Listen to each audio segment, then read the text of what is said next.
मेरे सभी साथियों को मेरा प्यार भरा नमस्कार। और आज की वीडियो में हम लोग डिस्कस करेंगे क्या चीज जो हमने कल पढ़ाना छोड़ा था, जहां से उससे ठीक आगे। कल हमने यहीं पर थीम तक बताया था कि पैराडाइज लास्ट की कौन कौन सी थीम है। अगर हम पैराडाइज लास्ट की थीम की बात करते हैं दोस्तों, तो यहां से आप देख सकते हो कि पैराडाइज लॉस्ट के बारे में कौन कौन सी थीम हमारी वो फेमस थीम्स हैं। एक तो द फॉल ऑफ मैन पहली थीम हो गई।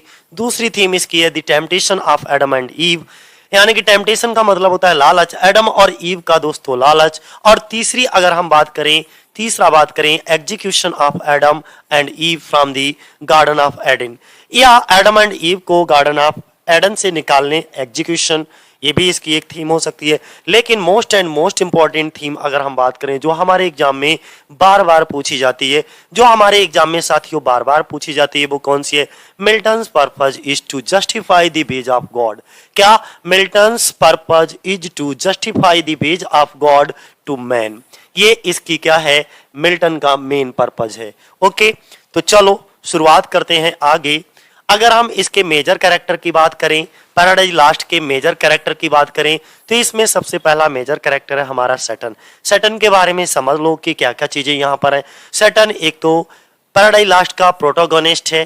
प्रोटोगोनिस्ट कौन होता है? एंटी हीरो होता है, ब्लेन कह सकते हो, ठीक है, अमरीश पुरी भी बोल सकते हो, यानी कि नेगेटिव रोल प्ले करने वाला, ठीक है। दूसरा, बिफोर हिज रिबेलियन, विद्रोह करने से पहले, जब पहले तो ये स्वर्ग में था, लेकिन विद्रोह करके ये कहां आ जाता है? नर्क में आ जाता है। और एक बहुत फेमस डायलॉग बोलता है कि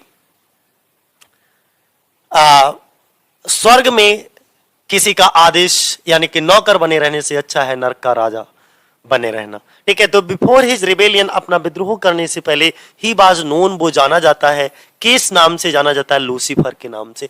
यानी कि विद्रोह करने से पहले इसका नाम क्या था? जब ये स्वर्ग में था, भगवान के पास था, तब इसका नाम था दोस्तों लूसीफर। क्या नाम था? लूसीफर। और इसकी पोजीशन क्या थी? And was second only to God, ठीक है। और भगवान के बाद ये दूसरे नंबर पे था। कौन? लूसीफर, ठीक है। इतनी चीज समझ में आ गई। लेकिन जब वह विद्रोह कर लेता है, तब अपना नाम क्या रख लेता है? सैटर्न। अगला, he was once the most beautiful of all angels, वहां पर जितने भी एंजल्स थे, उन एंजल्स में सैटर्न यानी कि लूसीफर वो सबसे ज्यादा खूबसूरत और प्यारा था। दूसरी चीज, हिज एनवी, एनवी का मतलब होता है ईर्ष्या या घृणा। Of the son, okay, of the son creates sin, क्या करता है? Sin, okay. Daughter of Satan, जो कि बाद में डॉटर ऑफ सैटर्न बनती है। और इसके हेड से,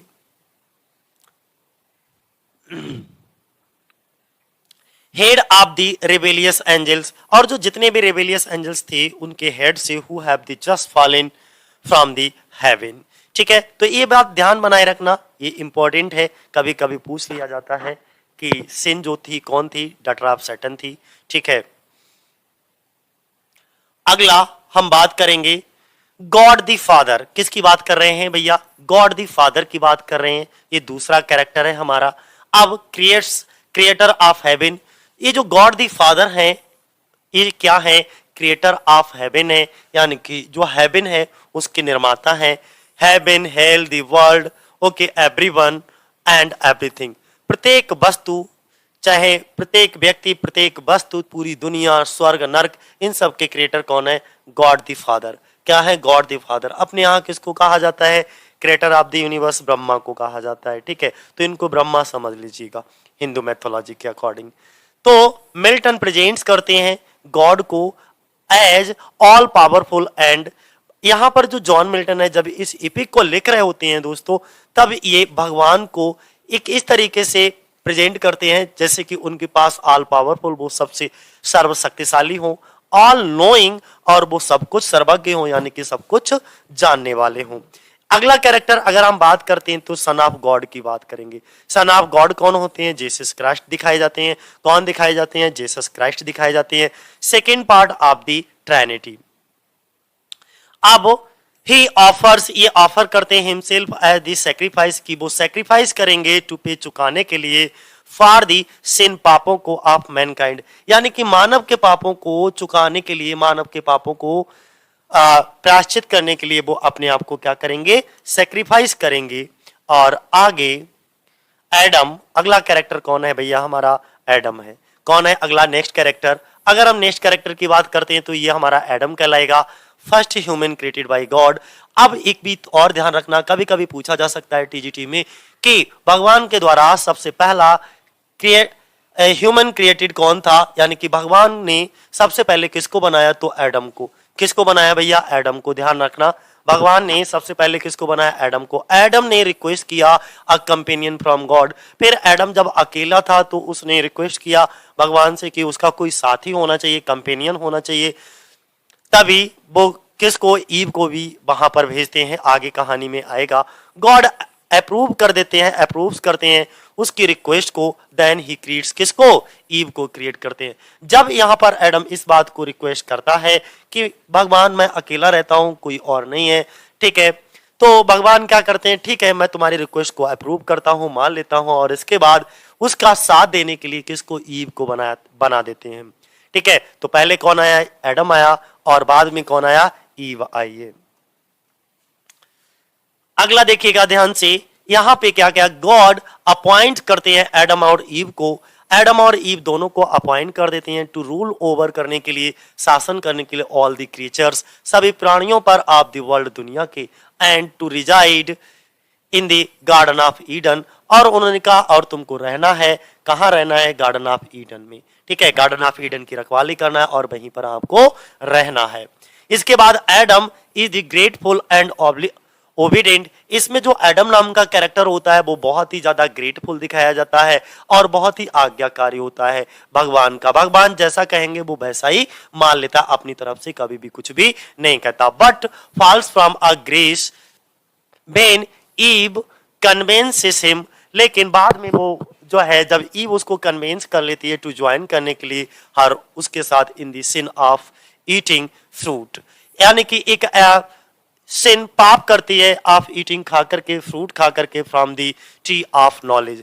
यानी कि जब ये गार्डन ऑफ ईडन में होते हैं तो गार्डन ऑफ ईडन में होने पर ये ट्री ऑफ नॉलेज का क्या खा लेते हैं? एक फ्रूट खा लेते हैं, जिससे इनके अंदर जो है ह्यूमर सेंस एक्टिव हो जाता है, आप ये कह सकते हो नॉलेज आने लगती है। और ये दोनों लोग जब ऐसा कर लेते हैं, पहले ईव खाती है, इसके बाद एडम भी खा लेता है, इसका मतलब इन्होंने गॉड की क्या कर दी?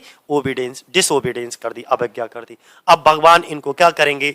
जो फॉरबिडन ट्री का इन्होंने फ्रूट खाया है उसके लिए इनको क्या करेंगे? पनिश करेंगे। तो अब अगला कैरेक्टर एडम के बाद में कौन आएगा भैया? ईव आएगा। ये फर्स्ट वुमेन है, पहली महिला है, and the mother of Mankind. आप इसको मदर ऑफ मैनकाइंड भी कह सकते हो, किसको? ईव को। Eve was the made from a rib. ये ईव किससे बनाई गई थी? रिब, पसली से बनाई गई थी, from the Adam side.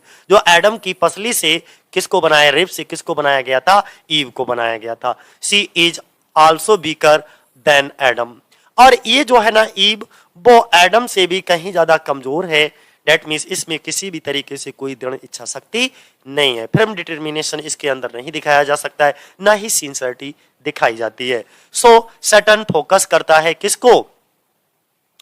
His powers of temptation to her. और जो सैटर्न चुपके से इस गार्डन में चला जाता है, ठीक है, और जब गार्डन ऑफ ईडन में जब ये चला जाता है, ओके, तो सैटर्न किसको टारगेट करता है? इस ईव को ही टारगेट करता है कि बजाय एडम के, क्यों? उसे पता था कि ईव को वो बहुत जल्दी बहला फुसला सकता है, अपनी लॉलेस यानी कि लच्छेदार बातों में उसको फंसा सकता है, लेकिन एडम को इतनी जल्दी नहीं, तो इसलिए वह ईव के पास जाता है। ही सक्सीड्स, और वो सफल भी हो जाता है इन गेटिंग हर, ओके, उसको खिलाने के लिए क्या? टू ईट द फ्रूट, यानी कि उसे फ्रूट द फॉरबिडन ट्री, जो फॉरबिडन ट्री होता है, फ्रूट ऑफ नॉलेज होता है, उसको खाने के लिए वो उसको जो है मना लेता है, यानी कि इस प्लान में वो सक्सीड हो जाता है। डिस्पाइट गॉड्स कमांड, भगवान के आदेश के बावजूद भी ईव क्या करती है? वो फॉरबिडन ट्री का जो है फ्रूट ऑफ नॉलेज को चख लेती है, खा लेती है। इससे क्या होता है कि भगवान के द्वारा दी गई आज्ञा का वो क्या कर देती है? अवज्ञा कर देती है, यानी कि भगवान का जो आदेश होता है उसको नहीं मानती। इसके बाद फॉलन एंजल देखो कौन कौन से हैं, यहां से समझिएगा। फॉलन एंजल्स की बात करें तो कौन है? बेल्जीबब है। अगर हम बेल्जीबब की बात करते हैं तो सेकंड इन कमांड कहलाता है, यानी कि सतन के बाद नर्क में अगर किसी का स्थान है तो बेल्जीबब का है। किसका है? बेल्जीबब का। मुल्सिफर कौन होता है? बहुत इंपॉर्टेंट है। द डेविल, ये भी एक प्रकार का डेविल है जो है भगवान से विद्रोह करके किसकी पार्टी में आकर के मिल गया है? सैटर्न की पार्टी में आकर के मिल गया है। तो जो मुल्सिफर है, ठीक है, द डेविल हु बिल्ड्स, जो कि वहां पर क्या बनाता है? एक पेंडामोनियम नाम का एक बिल्डिंग बनाता है। क्योंकि ये क्या होता है? एक आर्किटेक्ट होता है मुल्सिफर, ठीक है। तो मुल्सिफर जो एक आर्किटेक्ट होता है, तो वहीं पर नर्क में क्या करता है? ये पेंडामोनियम नाम की एक बिल्डिंग बनाता है, जहां पर ये सभी लोग, जितने भी दुष्ट जो है दुष्ट आत्मा जितनी भी थी, जो वहां पर रहती थी और अपनी मीटिंग्स वगैरह सैटर्न के साथ रहने वाले सभी लोग क्या करते थे? मीटिंग्स किया करते थे, ठीक है। तो पेंडामोनियम, ध्यान रखना, सैटर्न्स का पैलेस इन हेल, यानी कि सैटर्न का एक पैलेस है। पैलेस का मतलब महल है, इन हेल में। तो ध्यान रखना, कभी कभी पूछ लिया जाता है कि पेंडामोनियम कौन है। तो पेंडामोनियम कुछ नहीं, ये सैटर्न का महल को कहा गया, जो कि हेल में है। और ये किसके द्वारा बनाया गया? मुल्सिफर के द्वारा बनाया गया। बेलियल की अगर हम बात करें तो ये बेलियल कौन है? ध्यान बनाए रखिए। अगर हम बेलियल की बात करते हैं तो केम लास्ट, ये सबसे लास्ट में आता है in the line of fallen angels. जितने भी एंजल विद्रोह करके भगवान के यहां से आते हैं, कहा? नर्क में, उनमें सबसे लास्ट में विद्रोह करने वाला अगर कोई एंजल होता है तो वो कौन होता है? बेलियल होता है, ठीक है। इसके बाद मैमन है, मलोच है, ये सभी हैं, ठीक है। ये सभी कैरेक्टर कहां के हैं? पैराडाइज लॉस्ट के कैरेक्टर हैं। इसके बाद हम किसकी बात करेंगे? सिन की बात करेंगे। सिन कौन है? सतन की डॉटर दिखाई जाती है। सिन कौन है? सटन्स की डॉटर है।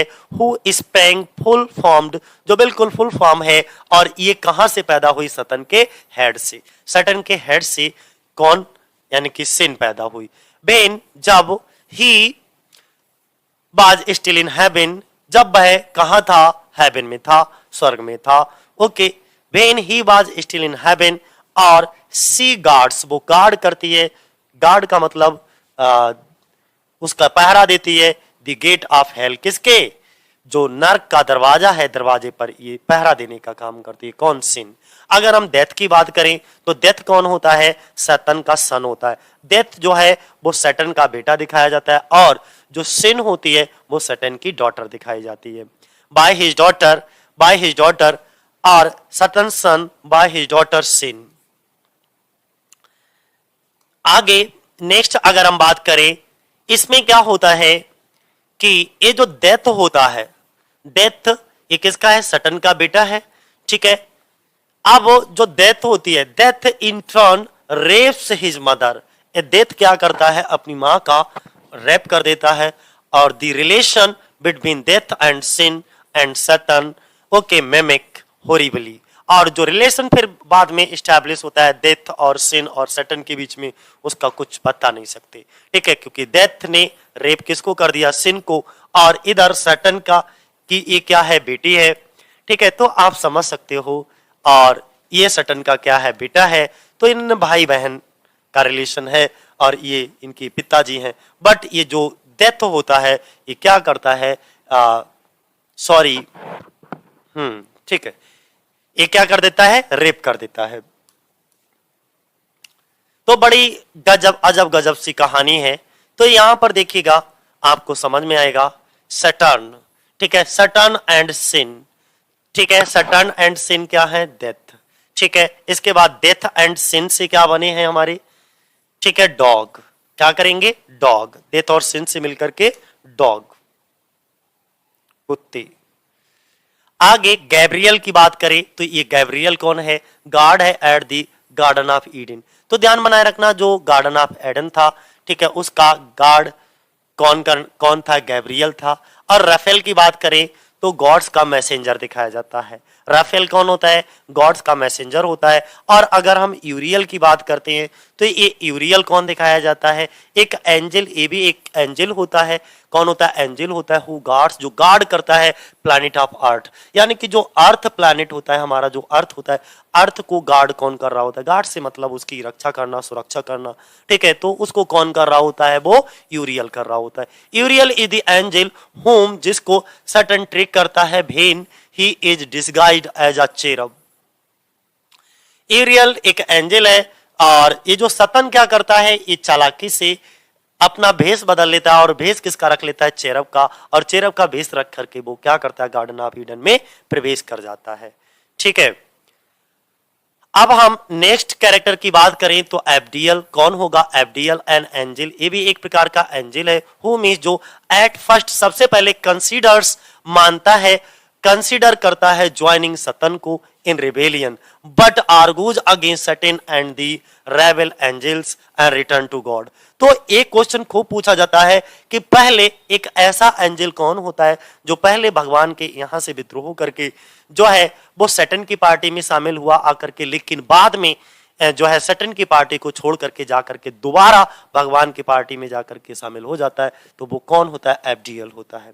कौन होता है, एब्डियल। इसके बाद में हम बात करेंगे किसकी, माइकल की बात करते हैं। तो ये देखो ये माइकल कौन होता है, माइकल के बारे में अगर हम बात करें, ये जो चीफ आर्क एंजल होता है, ये खूब पूछ लिया जाता है माइकल के बारे में, माइकल कौन है, तो आप तुरंत कह दीजिएगा the chief of arc angel. जितने भी वहां के एंजल्स होते हैं, देवदूत होते हैं, उनका चीफ दिखाया जाता है।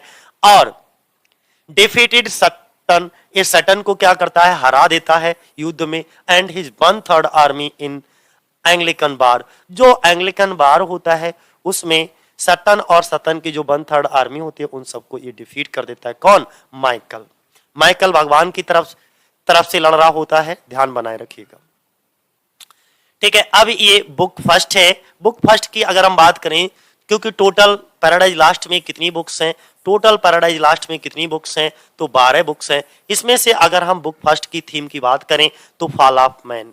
ध्यान बनाए रखना, जो इंपॉर्टेंट चीज है, वैसे तो ये बहुत बड़ा है, आप नहीं पढ़ सकते, लेकिन जहां जहां से क्वेश्चन पूछे जाते हैं वो चीजें आप फटाफट देख लीजिएगा। अगर हम इसके फॉल ऑफ मैन, इसकी थीम है। दूसरा इन्वोकेशन, यानी कि पहली बुक में। तीसरी बात करेंगे Satan and his banishment from the heaven. पहले ही बुक में सतन का बैनिशमेंट दिखाया जाता है, यानी कि हेवन से इसको निकाल दिया जाता है विद द फॉलन एंजल्स, और इसके साथ जितने भी एंजल होते हैं वो भी सभी चले जाते हैं। पेंडामोनियम, और पेंडामोनियम नामक एक बिल्डिंग का निर्माण किया जाता है जो कि कैपिटल ऑफ हेल कहलाती है। पेंडामोनियम क्या है, हेल, यानी कि नरक की राजधानी कैपिटल ऑफ हेल कहलाई। ठीक है, जहां पर ये सभी लोग बैठ करके क्या करते थे, मीटिंग्स वगैरह करते थे। स्टार्ट विद प्रोलॉग, और ये जो बुक फर्स्ट है वो किससे स्टार्ट विद प्रोलॉग, या आप कह सकते हो इन्वोकेशन ऑफ म्यूस। इन्वोकेशन ऑफ म्यूस या स्टार्ट विद प्रोलॉग। जो स्टार्ट विद प्रोलॉग, प्रोलॉग से ये शुरू होती है, जिसमें सबसे पहले क्या करा जाता है, म्यूस जो होती है उनको इन्वोकेशन किया जाता है। आगे अगर हम बात करें ऑफ मैंस फर्स्ट डिसओबीडियंस, इसमें जो आदमी होता है वो सबसे पहले डिसओबीडियंस करता है, and the fruit of that forbidden tree, और उस फॉरबिडन ट्री के फ्रूट को वो क्या कर लेता है, खा लेता है। Whose mortal taste okay brought death, जिसका मोर्टल टेस्ट उसको क्या, मृत्यु की ओर ले जाता है, इनटू द वर्ल्ड, दुनिया में। एंड ऑल आवर बो, और उसी की वजह से सभी हमारे क्या होती हैं, दुख चिंताएं ये सब हमारे ऊपर चालू हो जाती हैं। बे लॉस्ट द एडन, और इस तरीके से जो एडम और ईव होते हैं वो एडन जो गार्डन ऑफ ईडन होता है उसको क्या कर देते हैं, लॉस कर देते हैं, गवा देते हैं।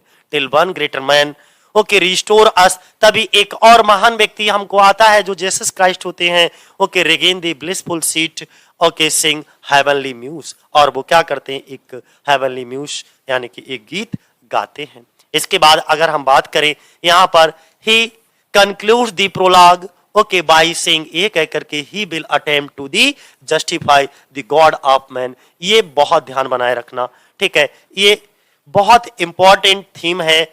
Okay, justify God's ways to man. अगला स्टार्ट इन, ये जो होती है वो स्टार्ट इन मीडियास रेस, यानी कि आप मीडियास रेस क्या होती है, इन दी मिडिस्ट ऑफ दी थिंग्स, ऐसी चीजें जो मिडिस्ट ऑफ दी थिंग हो तो उसी को हम क्या कहते हैं, मीडियास रेस कहते हैं। ठीक है, तो ये मिडिस्ट ऑफ द थिंग से स्टार्ट होती है, इसीलिए ये medias start with medias res. Summary की बात करें तो देखो इसकी समरी क्या है, द स्टोरी ओपन्स, ओपन होती है कहाँ, इन हेल, हेल में, वेयर जहां पर सतन और उसके जो फॉलोअर्स होते हैं वो chained on the lake of fire, यानी कि जो लेक ऑफ फायर होती है यानी आग की जो झील होती है उसमें चेन से सभी बंधे हुए होते हैं। Recovering from the defeat in the war, और दे बेस्ड अगेंस्ट द गॉड, क्योंकि उन्होंने क्या करा था, ये सभी लोग गॉड से अगेंस्ट थे और गॉड से अगेंस्ट होकर के ये किसकी पार्टी में जाकर के, सैटर्न की पार्टी में जाकर के मिल गए। तभी इन लोगों ने वहां पर एक पैलेस, एक महल बनाया। कहां महल बनाया? उसी हेल में एक महल बनाया और उस महल का नाम रखा पेंडामोनियम। क्या नाम रखा? पेंडामोनियम। बेयर जहां पर दे होल्ड काउंसिल, ये पूरी की पूरी काउंसिल जो है वो डिटरमाइन करती थी वेदर आर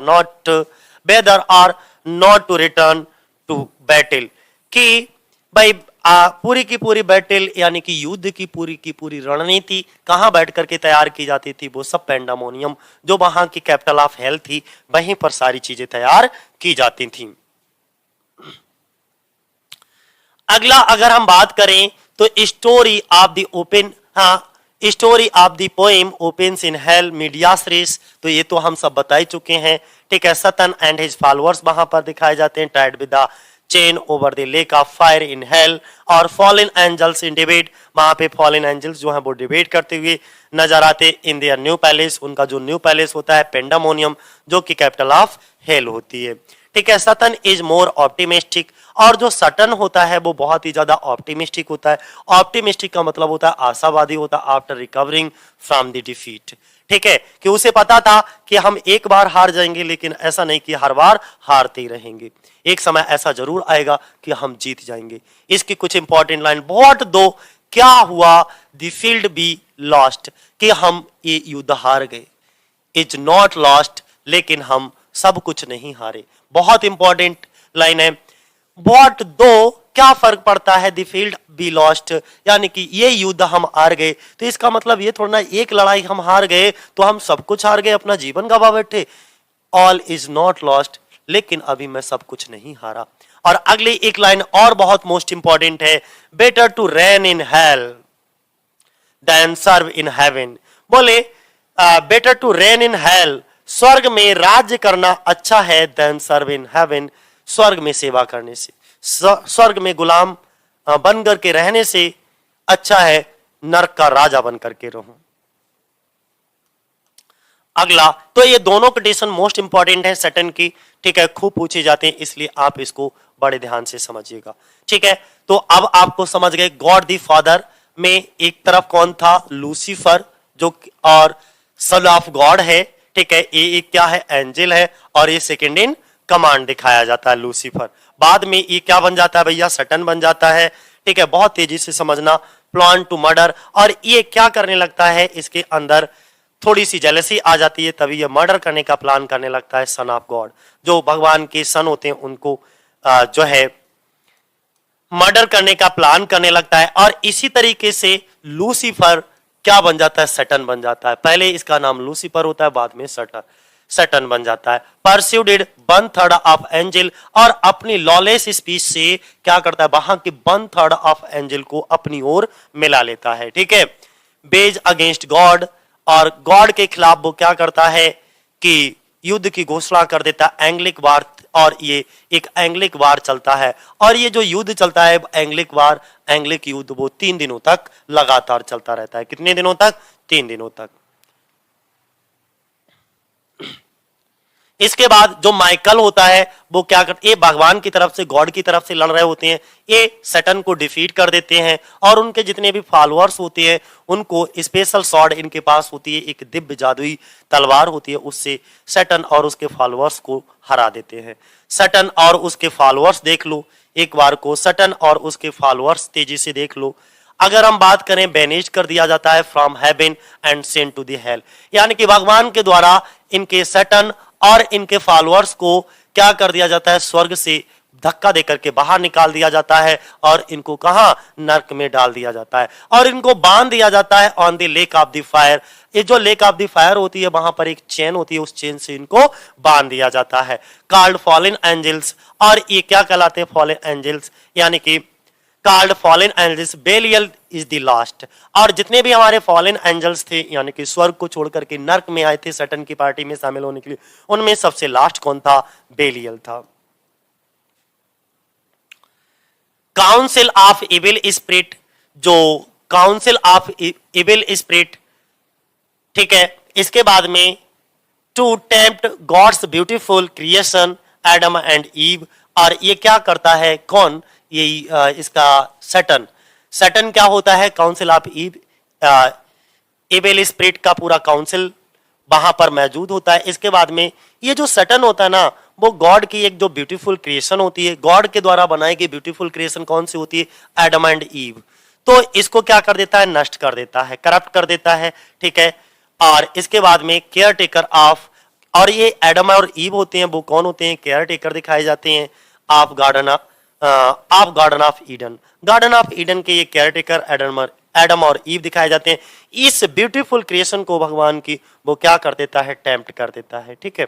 तो चलो अगला, प्लान टू करप्ट। अब वो क्या करता है कि इस एडम और ईव जो है उनको करप्ट करने का प्लान बनाता है, करप्ट द ब्यूटीफुल क्रिएशन, कि भगवान के द्वारा जो इस सुंदर क्रिएशन बनाई गई है, किसको, एडम और ईव को, इनको हम क्या कर देंगे, करप्ट बना देंगे अपनी तरह, ठीक है। तो Saturn undertake the mission alone, और इस मिशन पर वो अकेले ही निकल पड़ता है, ठीक है। God see Satan flying okay toward the new world, यानी कि अब जो भगवान होते हैं वो सब कुछ देख रहे होते हैं सैटर्न को जाते हुए टूवर्ड दिस न्यू वर्ल्ड, और वो न्यू वर्ल्ड क्या होता है, अर्थ, ठीक है। इसके बाद में फॉर टेल्स, वो भविष्यवाणी करते हैं फॉल ऑफ मैन, कि अब तो आदमी का पतन निश्चित है।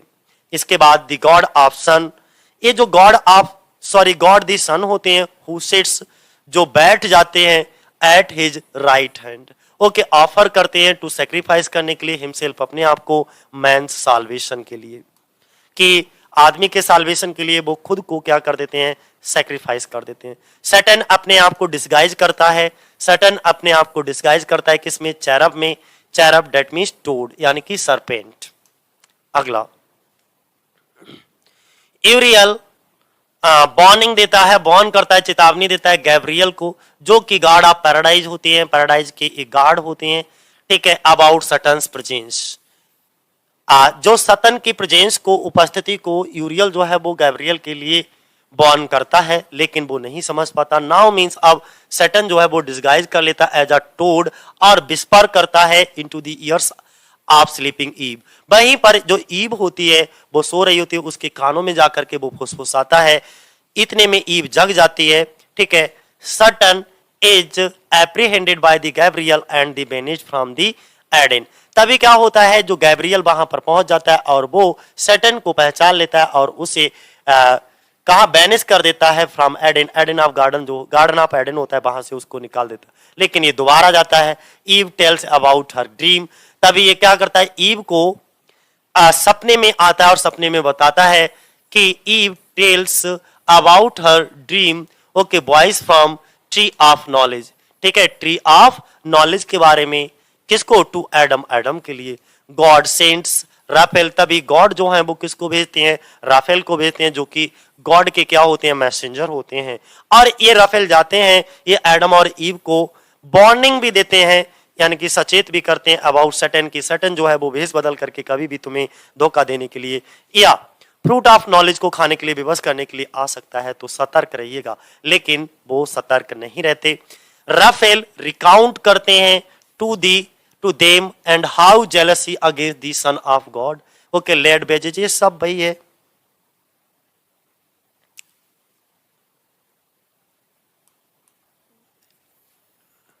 Replace the fallen angel in the heaven, ओ ठीक है। बुक 9th में एक बार देख लो, बुक 9th भी देख लो, इंपॉर्टेंट है, ये सबसे लॉन्गेस्ट बुक है, लंबी बुक है, ठीक है, पैराडाइज लास्ट की। तो उन्होंने कहा बुक नंबर 9 में क्या होता है, तो सैटर्न रिटर्न होता है टू द अर्थ और डिस्गाइज एज अ सरपेंट, ठीक है, फाइंडिंग ईव अलोन, उस समय ईव क्या होती है, एकदम अकेली होती है। He includes her to eat the food of forbidden tree, ठीक है, वो क्या करती है, इंड्यूसिस करता है, कौन, यहाँ पे सैटर्न जो है वो विवश करता है उसको, ईव को, कि टू ईट, खाने के लिए the fruit of the forbidden tree, यानी कि ट्री ऑफ नॉलेज का फ्रूट खाने के लिए वो विवश करता है। ईव जो है वो टेस्ट कर लेती है द फॉरबिडन ट्री का जो फ्रूट होता है उसको टेस्ट कर लेती है, और बाद में फोर्सली एडम भी क्या कर लेता है, टू टेस्ट कर लेता है द फ्रूट ऑफ नॉलेज को, यानी कि मोर्टल टेस्ट होता है, और फिर इनको जो है पनिशमेंट के तौर पर कहां फेंक दिया जाता है, नीचे जमीन पर। बुक नंबर 10 की बात करें तो the son of God descend to the earth to जज the sinners, okay, mercifully delaying their sentence of death. और इसके बाद सिन एंड डेथ क्या करते हैं, सेंसिंग करते हैं सटन के सक्सेस को और बिल्ड आ ब्रिज या हाईवे टू द अर्थ। और ये लोग क्या करते हैं, सिन और डेथ, ये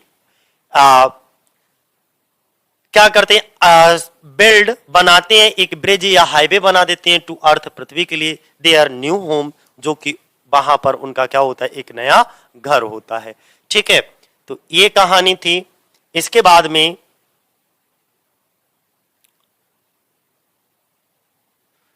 upon his return to hell, और इसके बाद ये लोग हेल में वापस आ जाते हैं। In instead of celebration of victory, अपनी विजय के सेलिब्रेशन के स्थान पर Satan and his crew are turned into the serpents as punishment. अब भगवान ने ये वहां से आते हैं तो भगवान इनको, सटन को और सटन के साथ जितने भी क्रू होते हैं उन सभी को पनिशमेंट देते हैं। और पनिशमेंट क्या देते हैं, इन सबको एक सरपेंट में जो है चेंज, कन्वर्ट कर देते हैं। इसके बाद गॉड जो है वो सेंड भेजते हैं माइकल को टू एक्सपेल, इनको बाहर करे द पेयर फ्रॉम पैराडाइज, यानी कि इस पेयर को पैराडाइज से बाहर करें। But first to the reveal to Adam future okay events resulting from his son. ये देखो, जैसे पाप होंगे, सिन होंगे, उसी तरीके का रिजल्ट होगा। Punishment judgement by the God of God the son. और इसके बाद ये तो आपको सब पता ही है, चलो फिर भी एक बार को शॉर्टकट में ले लो। Adam and all man always survive for, ये क्या क्या भाई, देखो पनिशमेंट मिला, जरा समझिएगा। Adam and all man, Adam और सभी आदमियों को वो हमेशा खाने की तलाश में इधर उधर जो है भटकते रहेंगे। ठीक है, सुबह से लेकर शाम तक यही उनका पनिशमेंट होगा। ईव और ऑल वुमेन, इन सभी को क्या है, extreme pain and difficulty in child birth, बच्चे को जन्म देते समय इनको बहुत तेज पेन और डिफिकल्टी का सामना करना पड़ा करेगा। सैटन एंड हिज फॉलोअर्स, अगर हम सैटन और फॉलोअर्स की बात करते हैं तो इनको पनिशमेंट के तौर पर क्या बना दिया गया था, इनको सरपेंट बना दिया गया, यानी कि सभी सांप बना दिए गए। Serpent earth never able to stand straight, और इतने जो भी सरपेंट हैं वो कभी भी स्ट्रेट सीधे खड़े नहीं हो पाएंगे। Always try to bite the human, और ये जितने भी सरपेंट है वो हमेशा ह्यूमन को काटने का प्रयास करेंगे। Adam and ewe children for ever burial the serpents head. तो ये इनके पनिशमेंट थे। ठीक है, इसके बाद बुक नंबर, अगर हम 11 और 12 की बहुत शॉर्ट में बताया, बहुत तेजी से बताया क्योंकि पीडीएफ बहुत लंबी है। कल दूसरा टॉपिक, अगर हम इसकी हिंदी स्टोरी बनाएंगे तो हम एक और सेपरेट एकदम पूरा इसकी समरी के ऊपर एकदम सेपरेट वीडियो आपको बना देंगे। ठीक है, लेकिन जितने भी एग्जाम पॉइंट थे वो सब हमने इस पीडीएफ में आपको कवर कर दिए। यहीं से सब कुछ पूछा जाता है और कुछ भी नहीं पूछा जाता। ठीक है, इन दी सैडनेस, फिर mitigated with hope, Adam and Eve are sent away from the garden of paradise। Adam और ईव को भी वहां से क्या कर दिया गया, गार्डन ऑफ पैराडाइज से अर्थ पृथ्वी पर भेज दिया गया। Adam and ewe leave paradise, अब जो एडम और ईव होते हैं वो पैराडाइज को छोड़ देते हैं। They feel comfort as they have okay for knowledge of the coming of Christ age. इसके बाद में रिडीमर ऑफ मैनकाइंड होता है और ये पीडीएफ खत्म। ठीक है, तो आज थोड़ा सा तेजी से बताया, लेकिन लगभग जितने भी हमारे पैराडाइज लॉस्ट से एग्जाम पॉइंट बनते थे वो सभी हमने लगभग डिस्कस कर लिए। इससे ज्यादा कुछ भी नहीं पूछा जाता पैराडाइज लॉस्ट से। ठीक है, आज के लिए इतना ही दोस्तों। जय हिंद, जय भारत।